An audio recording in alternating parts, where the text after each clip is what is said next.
It's always cheaper to have prevention rather than cure. And if you think about the very big set of issues facing the world today, whether it's climate change, whether it's cyber risk, the erosion of institutional trust, the threat and the specter of pandemic risk and biodefense, which is now upon us yet again, in each of these instances, and in so many other types of risks, prevention is better than cure. Better Innovation is hosted by Jeff Saviano, EY Global Tax Innovation Leader. This isn't just about innovation. This is better innovation. Hey everyone, it's Better Innovation. I'm your host, Jeff Saviano. We've got another episode for you today that was recorded live at the World Economic Forum in Davos. It is my pleasure to bring to you an interview with Dante Disparte. Dante is the Vice Chair and Head of Policy and Communications at the Libra Association. I bet many of you in our audience today know all about Libra. Libra is that nonprofit that's developing this stable and secure global cryptocurrency. And they're doing it by bringing together social impact organizations and this really diverse set of businesses to create a high-trust payment system. They want to empower billions of people around the world. They want to bring financial services and banking opportunities to the unbanked. Dante is also an appointee to the National Advisory Council of the Federal Emergency Management Agency, or what we call FEMA. Dante and I met in Davos a year ago, 2019. And before he joined Libra, we were collaborating on some really cool projects to bring digital public goods to many societies around the world. I've really enjoyed getting to know Dante this past year.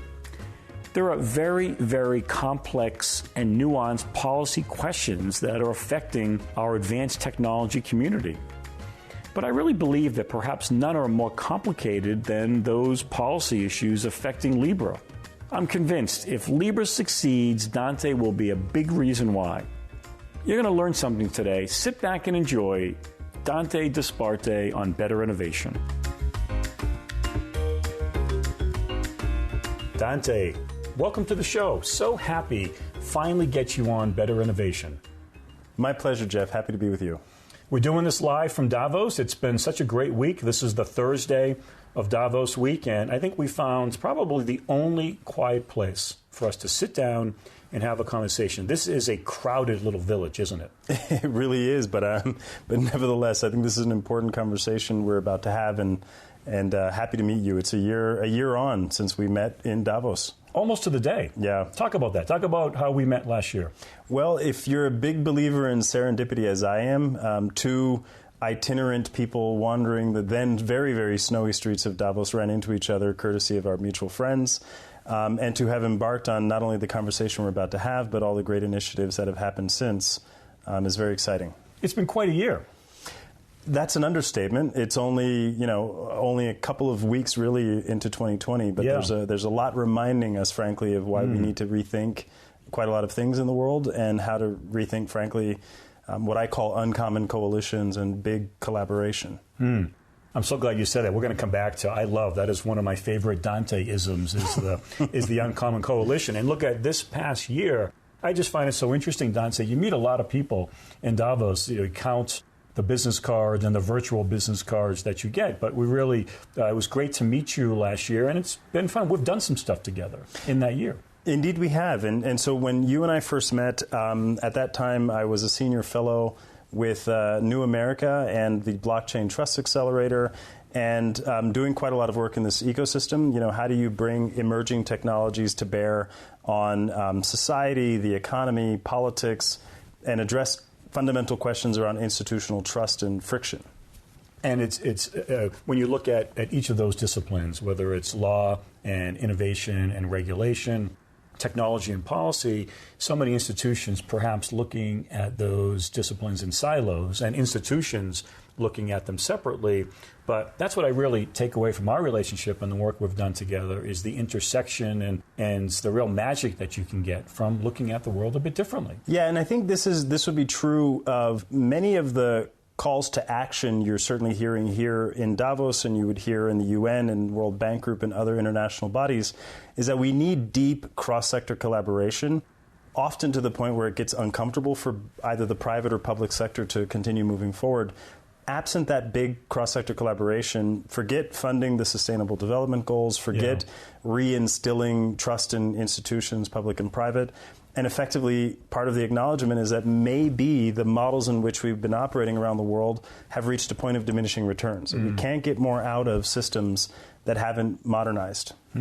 We'll get into all of this, and especially I really enjoyed some of your discussions yesterday. There was one particular panel on the governance of technology and how important that is. And I've heard it as a theme this year's Davos. We heard it a bit last year, but it's coming through loud and clear this year. Technology is advancing at record speeds. The capabilities are improving overnight, but the way that institutions use it, perhaps together, at least I don't feel, is progressing as rapidly as the bits and bytes are themselves. And doesn't that become part of the issue?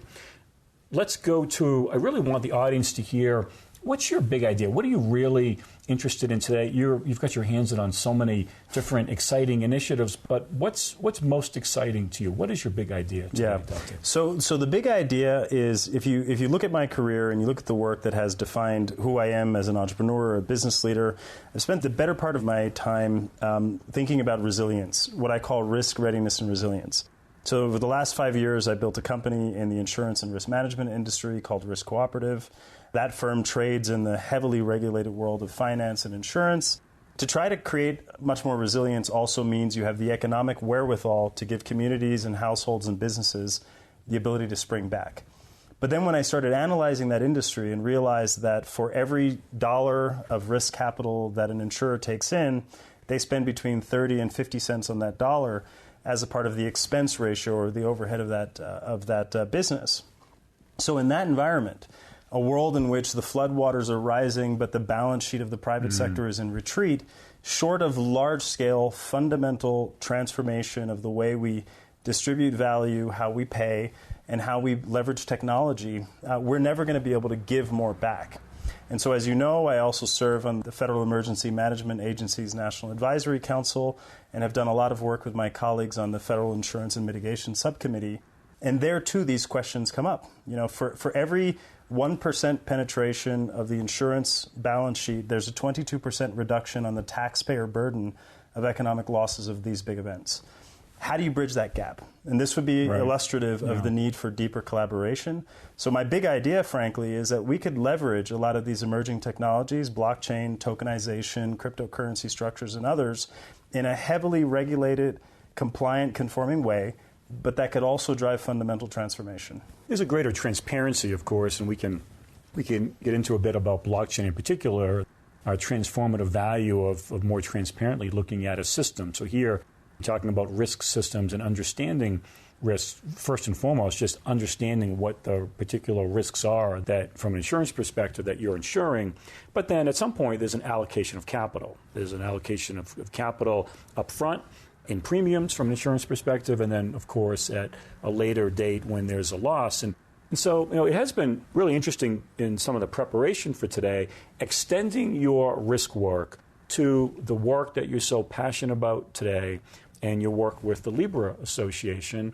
That one way to look at it is that you are looking at certain risks in the world, and you believe that the values and mission of the Libra Association will help mitigate those risks. Yeah. You framed it, I think, in a very powerful way. It's always cheaper to have prevention rather than cure. And if you think about the very big set of issues facing the world today, whether it's climate change, whether it's cyber risk, the erosion of institutional trust, the threat and the specter of pandemic risk and biodefense, which is now upon us yet again, in each of these instances, and in so many other types of risks, prevention is better than cure. And what I realized over the years, trying to get hard risks underwritten in the traditional market, was that the appetite to take on board emerging risks that weren't necessarily quantifiable didn't conform to statistical norms, and so therefore insurance or other actuaries couldn't get their heads around it. is that in that instance, you need to then address the root cause issue. And so if you think about the vision and the mission alignment that I would personally have with the Libra Association and what motivated me to join this effort, we have a world with 1.7 billion people with no bank account. I myself grew up poor in the poorest part of the United States, Puerto Rico. And so for me, this question of poverty is not an abstraction, right? We have 1.3 billion people on top of the 1.7 who are underbanked. 40% of the American households don't have enough money to survive a $400 setback. And so there too, this question is not an abstraction.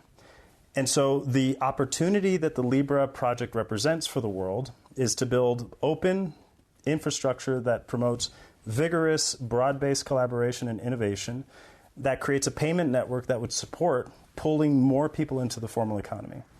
And doing that would reduce risk of enormous proportions that I haven't heard to date a better approach on addressing this fundamental issue, a human rights issue around financial inclusion. It really is about financial inclusivity, right? And what you're highlighting is, of course, there's certain benefits that can be achieved in the world the more inclusive that we are financially. You're highlighting is that the risk if we don't. What if we don't do it? We're going to unpack all that. I want to go back to something that you had said about your roots. I think our audience would love to hear a bit about you personally, if you don't mind, Dante. Where are you from, and those roots from Puerto Rico that I suspect that the values that you have today, the way that you're leading within Libra, principle and value-based, that I'll bet there's a direct connection from your roots in Puerto Rico. No, there is undoubtedly. And as you know, what the audience may not know, Puerto Rico, of course, is a very proud island. We fly our own flag. We compete against the United States mainland in the Olympics, but nevertheless, it's a part of the U.S. and proudly so. But we have an income per capita on the island that is about half of what it is on the U.S. mainland. And we've also had a reasonably bad run lately between a public debt crisis in the 70 billion domain, between the terrible hurricanes we had in 2017 with Hurricanes Irma and Maria, effectively leveling the infrastructure on the island. And now today, the Puerto Rican people are plagued with earthquakes, an incredibly rare event, not since 1918.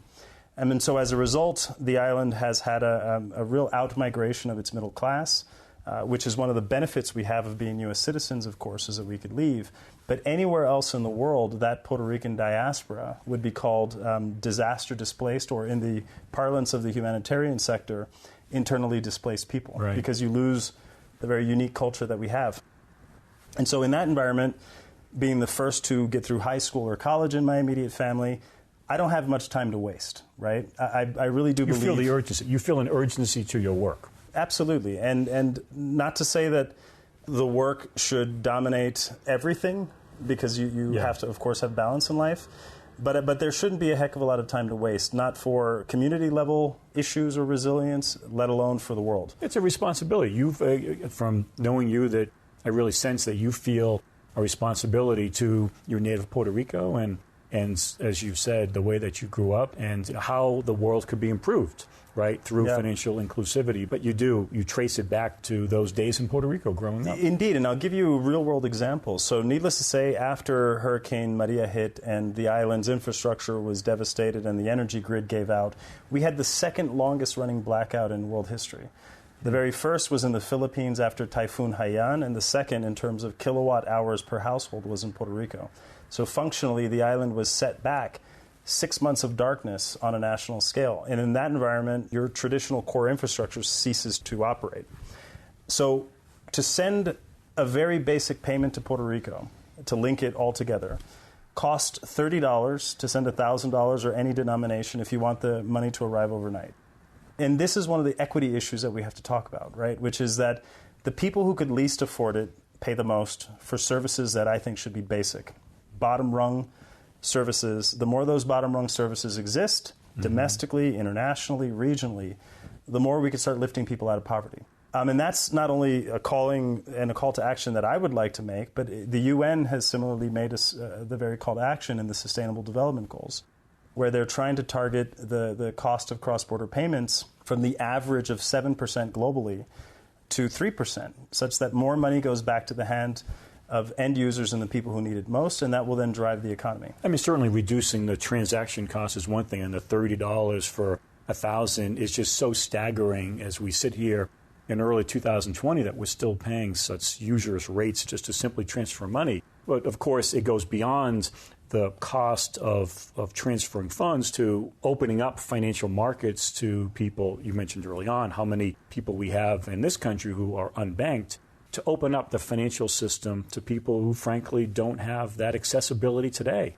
There's a major need in the world for that. Well, and the analogy I would give, which I think your audience would understand fully, and you think about the theme, better innovation, is if you think about telephone networks, once upon a time, the access to reliable, high-quality telephony implied that you were born in a zip code that benefited from fixed infrastructure, fixed line telephony. And then the rest, you were in darkness, and if you wanted to make a phone call, you had to move physically to a phone booth or to make a call from a neighbor's house. And then the advent of the internet and the advent of voice over IP and all of these other standards effectively decoupled connectivity from costly fixed infrastructure. And if you think about some of the challenges we face in basic payments, that's exactly the model. That if your notion of a bank hinges on assets that are fixed brick and mortar banking infrastructure, then we will continue to have a world where 1.7 billion people are effectively hopeless. And then they are, operating in the shadows, which is risky, dangerous, and it leaves them, I think, at the mercy of whatever they have around them, and often turns people to darker sources of income and sort of sustenance. This may be a good opportunity to, I imagine that most in our Better Innovation listening audience knows about Libra and the association and cryptocurrencies, but it'd be helpful, Dante, give a minute or two summary. What is the Libra Association? What's it all about? What's your role within the association? Well, so my role is, and I was very pleased to say, I began initially as the head of policy and communications for the project. As the old adage goes, if you're offered a seat on a rocket ship, take any seat you can get. Shortly after serving in that role, and I joined very early in the project, just before the public announcement, I was elected to become the vice chairman of the council and the board of the association, which is sort of a bigger governance role. But the goals of the association are really threefold, right? First, to drive a wedge on usurious and insidious rates of financial exclusion implies that we have to build an open, compliant payment network that, as I characterize it, supports low-friction, high-trust payments.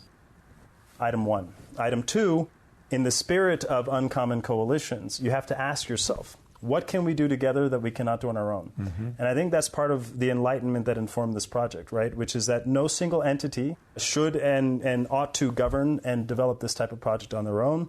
So the notion of building a coalition and then empowering that coalition with the same voting rights, powers, privileges, not only creates a great system of checks and balances, it also creates a very, very enduring governance model, which, if you asked me, is one of the most unique attributes of the Libra Association. As important or more important than the technology itself, which, of course, right, none of this happens unless the technology that has advanced to a certain point can accomplish what you needed to accomplish. But certainly another theme that's centered around this Davos, around the governance of the technology and how hard it is. It's hard enough to build technology for one party, but to build it for many. And I'm so fascinated by the governance model. So I, too, as it happens, just before I joined the Libra Association, I've been working on a new book titled Super Governance, due out someday, partly because I've had to pause a lot of the writing work. But if you think about, I completely agree with the notion that the most unique aspect of this project is not the technology. One day, these types of technologies fade to the deep background, right, and consumers, users, regulators, and others are much less concerned with what drives the technology, but rather how it is governed. And about the people, it's always about the people and how the people interact with the technology, hence the governance perhaps is the glue from the people that you're serving and the technology itself. Indeed. And the point I would make, and this is in this upcoming book, is that if you think about the most consequential decisions that are made in most organizations around the world are made by the narrowest bodies of those organizations. So this would be the board of an organization, the Security Council at the United Nations. It's the smallest bodies making the biggest, most consequential decisions. Think of a pyramid. It is the very tip of the pyramid. It's the very tip of the pyramid, precisely. And in the Libra Association, a very unique feature here is that the pyramid has been tipped upside down. So the base of the pyramid our council, which eventually would be comprised of 100 disparate, diverse organizations, including nonprofit partners and others. Handpicked, right? Partly, handpicked, and the criteria has a lot to do with the institutional trust that these organizations bring. Yes. But when you think of it that way, to have a model where decision-making relies on a supermajority vote amongst 100 organizations, it really then creates a very, very resilient structure. The third rail are the decision-making powers and determinations of that council, rather than a third rail being the narrowed sets of decisions of a very narrow pointy pyramid. So as a representative body, you're getting input from more of those representatives. You create the supermajority that you're reaching out to the entirety of the association for critical decisions that have to happen. Exactly. And having, sat through not only this initial setup of the organization, but our very first council meeting, is to see that dynamic democratic form of governance and action is an incredibly unique experience, even for a project as consequential and highly sort of reported on in the media and elsewhere. To see that sort of in action is really to see that if we get this right, the Libra ecosystem and infrastructure can become a generational payment network. I'm really curious, what was it modeled after? What was in the mind of the origination of the governance model? Where did it come from? So, unfortunately, I wasn't in the room as this sort of initial idea was crystallized. As I had mentioned before, I joined shortly before the public announcement.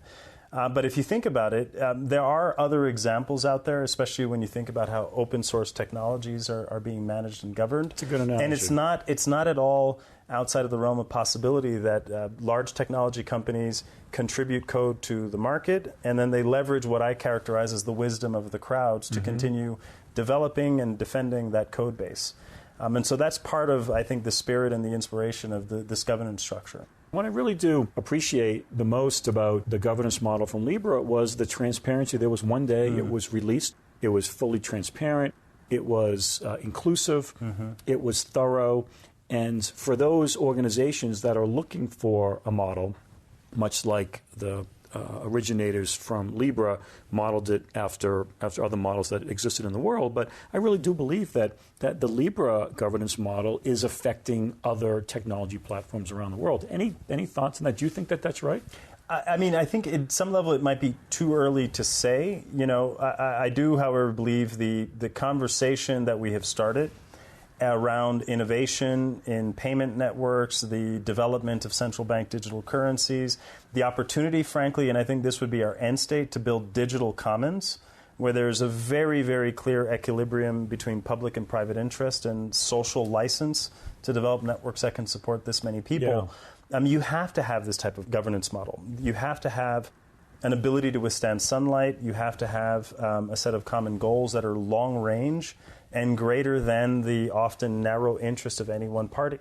And short of building constituencies like this, it's very, very hard to rely on traditional corporate governance approaches to see through. Well, and to that end, at least from the outside, I can say, from my own experience with it, it does seem very principle and value-based and less a collection of rules to govern institutions. It really seems to be very principles-based. Yes. Is that well, fair? and my long time thinking on this is that values matter most when it is least convenient, right? And so if you want to test an organization's value systems, you have to put that organization under stress. In good times, values aren't put to practice necessarily, but in stress scenarios, values have to come to life and they inform decision-making.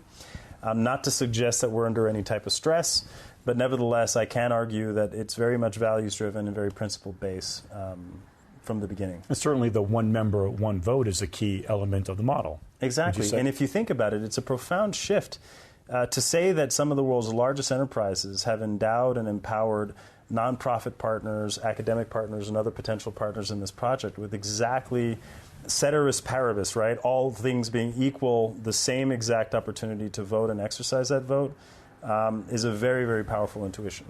And you have had an amazing year personally as you have been working within the association, dealing directly with regulators, lots of interaction, seemingly on a weekly basis, probably perhaps even a daily basis, working with regulators. What does 2020 look like for the association? I imagine there's still some work to do with regulators. Of course, you're always working on the membership, right? And the technology itself, make sure that that's developing. What are some of the key priorities of the association and you personally this year? Sure. So personally, obviously this is a project of enormous consequence and stakes, and there's a lot at stake if we can get it right. For humanity, for the world, and for a lot of objectives that I've long held are really important. So I'm here in what is nothing short of a zero failure mission. From an institutional point of view, obviously we're just past the 6-month mark. So from June 18th to today, this still makes us what is functionally an early stage organization. But we have really 3 broad goals from the outset. And we'd rather get them right than get them done fast, which is also a little counterintuitive to traditional technology projects.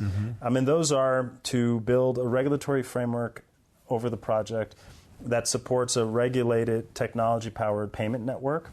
Secondly, to continue building the membership of the association and sort of continue to vet the broad interest we've seen from organizations around the world that share common cause with the mission. And then third, obviously, the technology, while I think is probably the least complex area of the project, it's also an important one, and you can't run a science experiment on the planet for a project of this consequence. So the technology right now is in a testnet phase, but we also, of course, aim to continue developing the technology standard and building out the nodes of the Libra blockchain, which would functionally support validating payments on this network. Is it fair to say then for each of those 3 areas, let me make sure that we heard that right, Dante, it's that there's a certain level of achievement with the regulators for how Libra Association will be governed, and you'll continue to work throughout that. So that's a first. Second is to enhance the membership. Is that fair? That's fair. A fair way to say it. And then the third, on the technology itself, certain milestones for the technology.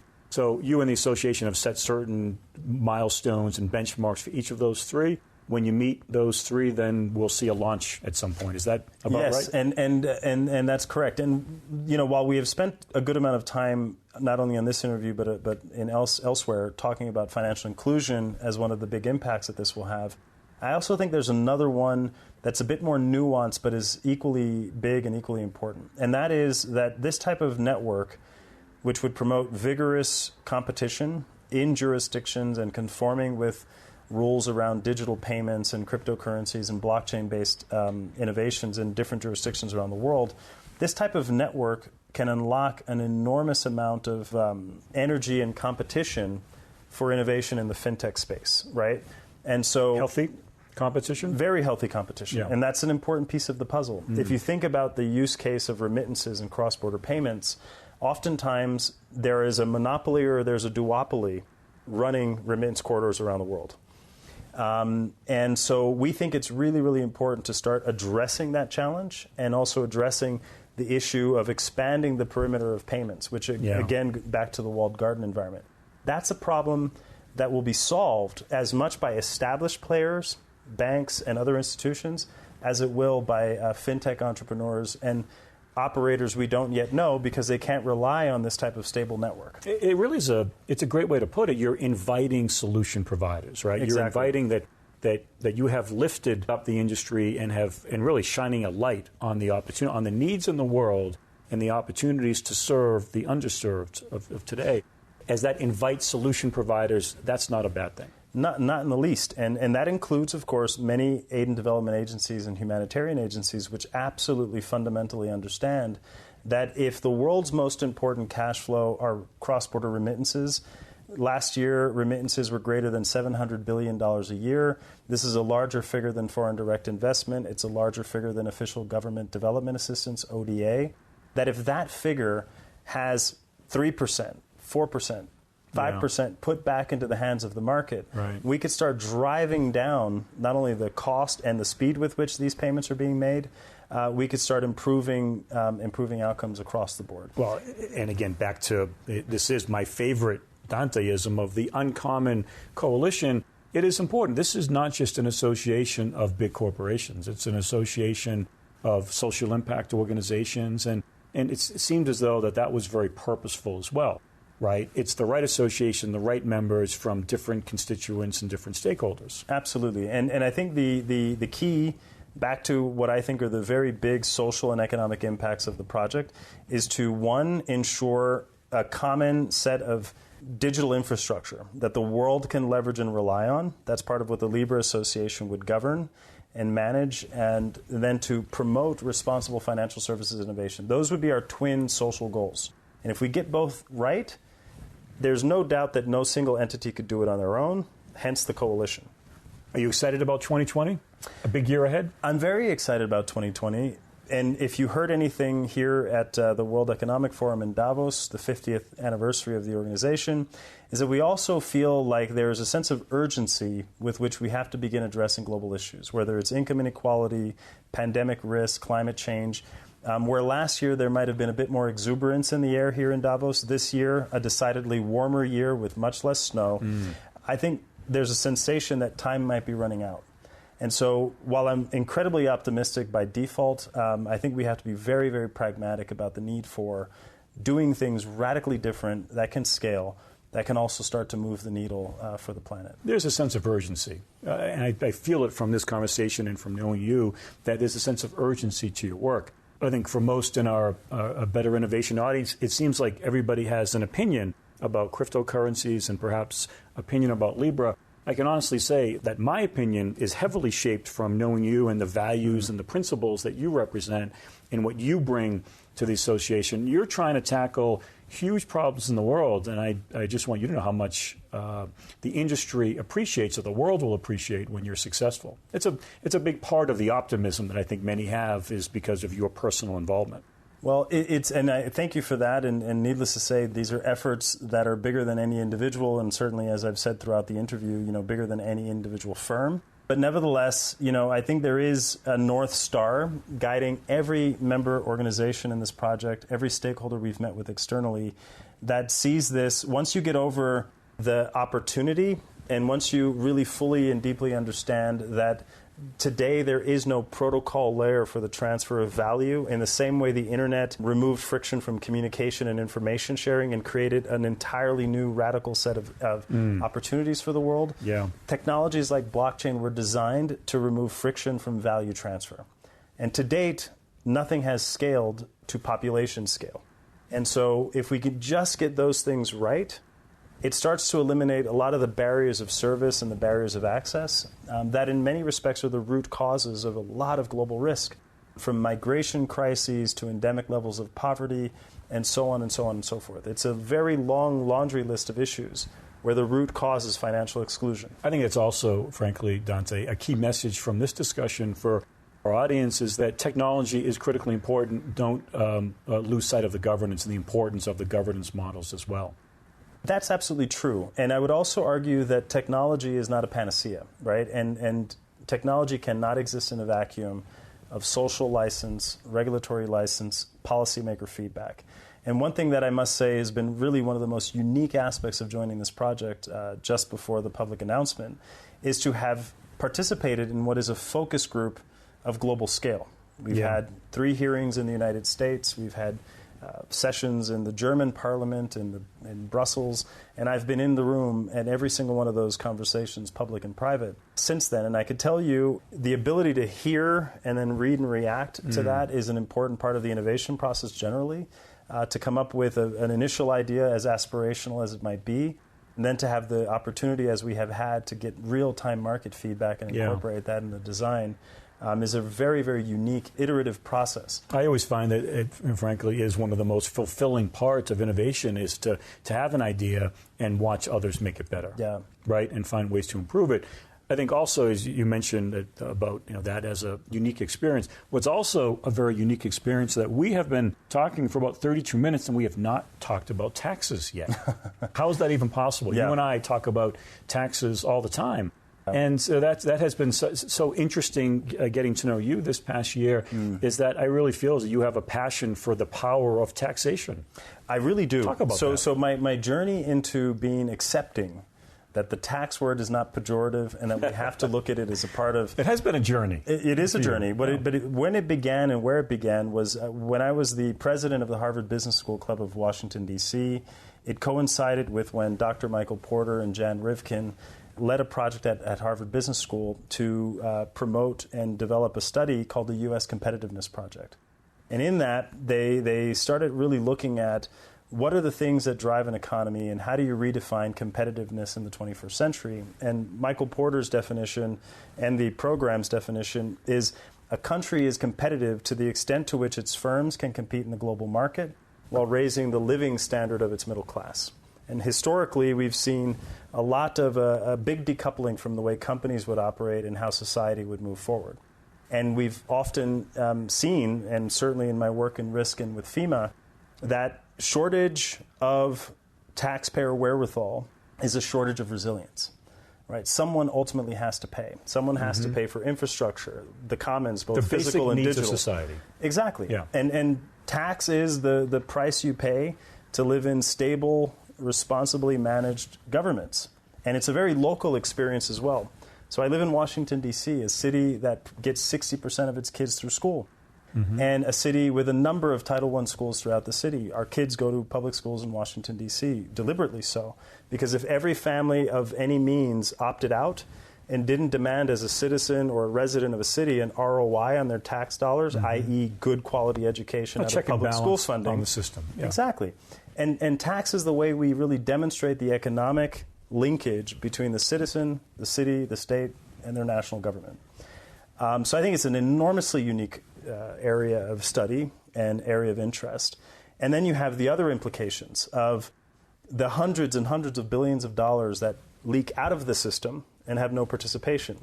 And the UN calls for greater mobilization of what they call domestic resource mobilization.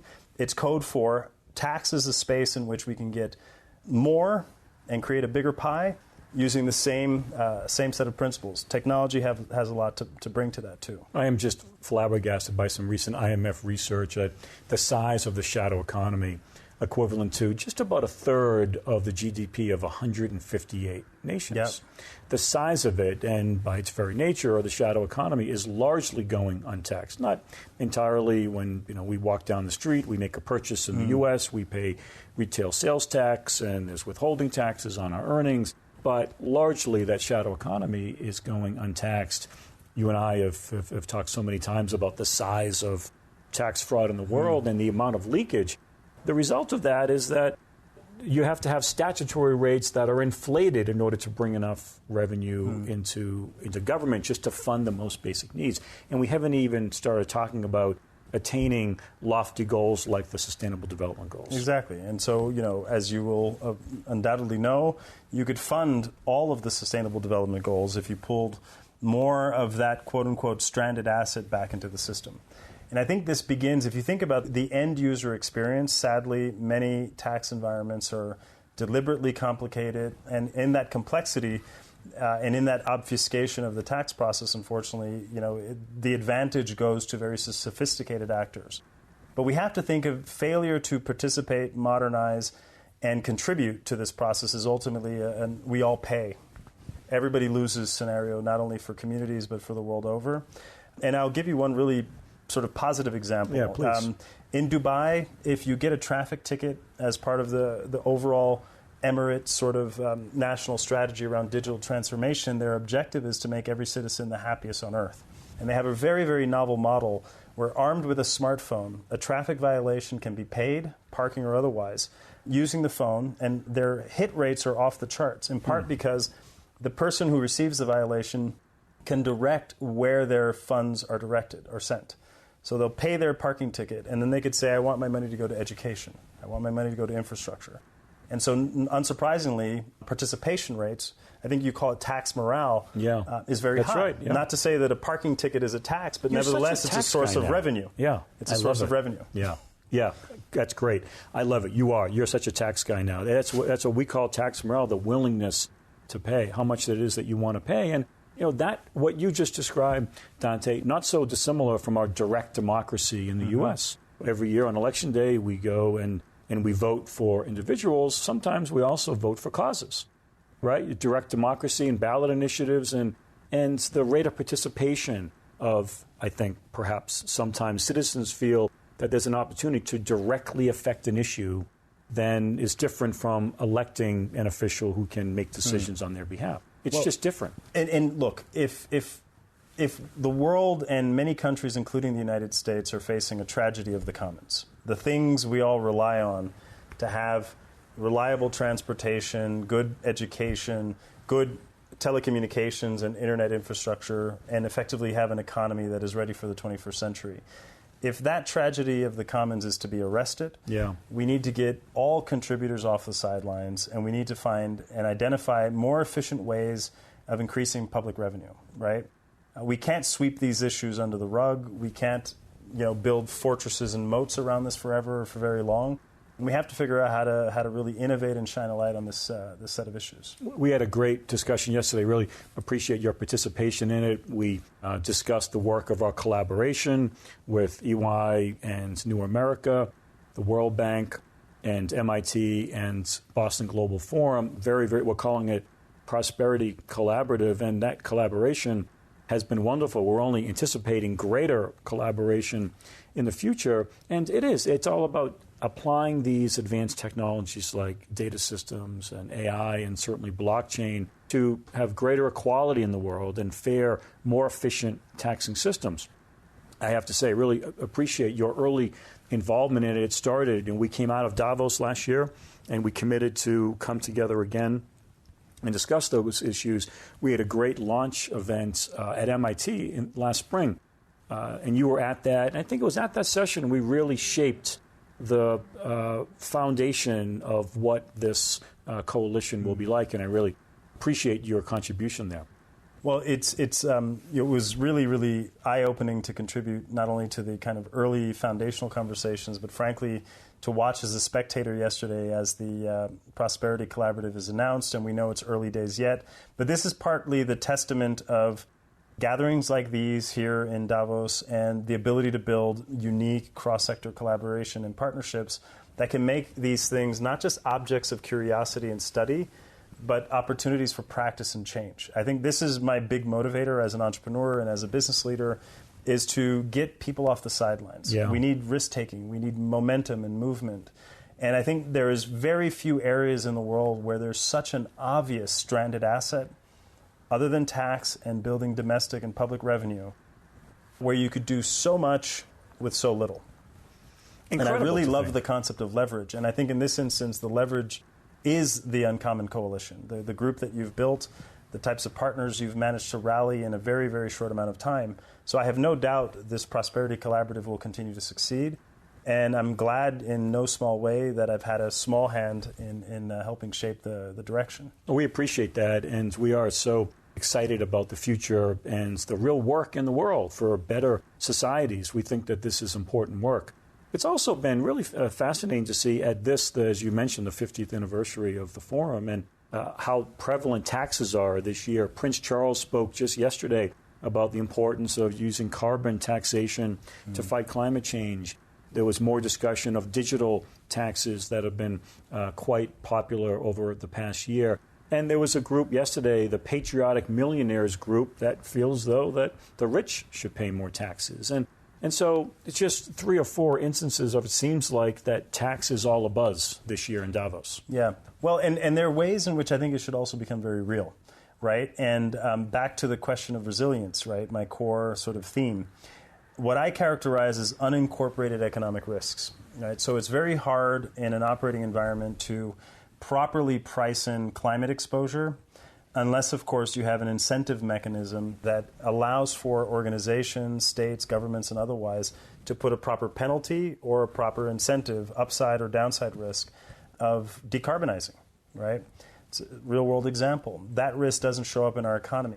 Similarly, with the price of information and data, as you know, I've spent an enormous amount of time looking at cyber risk and privacy issues. Yes. And one of the ways in which the world can start resolving this is beginning to ascribe hard economic value to what are characterized as intangible issues.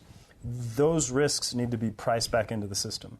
And so, every wave of economic innovation brings with it an externality. The carbon-hungry robber barons invariably help trigger climate risk. The tech titans invariably help trigger the loss of institutional trust and cyber risk and this type of public distortion. And this wave of innovation undoubtedly will have an externality, but I do think the world is demanding and populations are demanding more equity and more accountability and more participation. Yeah. And in that vein, we should be reasonably optimistic that the tide has changed but we do need to get off the sidelines and get a lot more action. I love the Ronald Reagan quote, President Ronald Reagan, if you want more of something, subsidize it. If you want less of something, tax it. And in many respects, that works. When British Columbia taxed carbon emissions were reduced. And it's not surprising. We have lots of examples of that. If you want kids to drink less soda, impose a tax on soda. You'll have fewer kids drinking soda. We've seen this before. The tax code can be very popular. Okay, you've made it through. You've made it this far. You ready for the end of our Better Innovation podcast? We end with a few rapid-fire questions. You ready to go? Hit me with your best shot. All right. Fast questions, fast answers. Question number one. What book do you have on your nightstand? I have several books on my nightstand. That's my problem, too. Too many to name, but there's a stack. I keep buying them. That's my problem. My wife finally said, take them to the office. I know. Because I just buy books. They're there. Is there one that you can, that really jumps out that you're really excited about? So one of the really books I've enjoyed the most lately is Sapiens by Yuval Harari.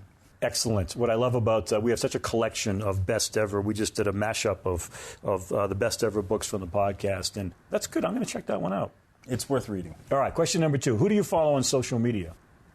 Oh, boy. There's a lot to learn from crypto Twitter. And while crypto Twitter is not a single account, it's a community. It's a community. There's quite a lot to learn there. Yeah. So crypto Twitter is good fun. Okay. All right. Very good. Last question. You're doing great. Tell us about one really cool innovation that's made an impact on you in your personal life. Something really recent and impactful. Yeah, well, so look, I mean, this future of payments is coming at us super, super, super fast. And so obviously when I was traveling abroad and all of a sudden received this phone-based credit card system with 3 steps later and I'm pre-approved, it's a pretty fascinating reality that reminds us that while we talk about the future of payments, I think that future is happening right now. And it's an incredibly compelling space. Excellent. I love it. This has been great fun. We've been trying to schedule this for a bit and really enjoy this conversation. Can't thank you enough for coming on the Better Innovation podcast. And I'm just so thrilled to get your message out to our audience. So thank you for that. Thank you, Jeff. Great to be here with you.